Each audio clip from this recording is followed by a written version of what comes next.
можливих протиріччях основних гравців. Мається на увазі в першу чергу і Сполучених Штатів, Російської Федерації, не забувати про Китайську Народну Республіку. Мгм.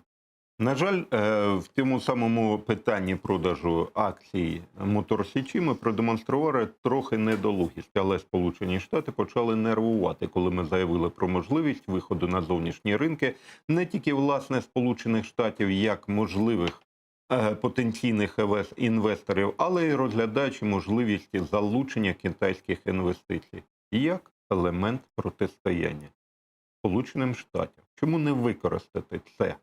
Чому, власне, не попросити зовнішні кредити не в Міжнародного валютного фонду, а в тому самому Китаї під більш низькі відсотки? Я розумію, що це викличе певний дисонанс і резонанс з боку Сполучених Штатів, але, вибачте, ми тоді продемонструємо власну суб'єктність. І я думаю, Китай погодиться на прямі інвестиції в економіку України і в першу чергу Интересно, будет ринок реакция землі. России. Чудово, пані Гельсум. От тут і варто подивитися на реакцію Росії, яка так само не зацікавлена в економічній гегемонії Китаю.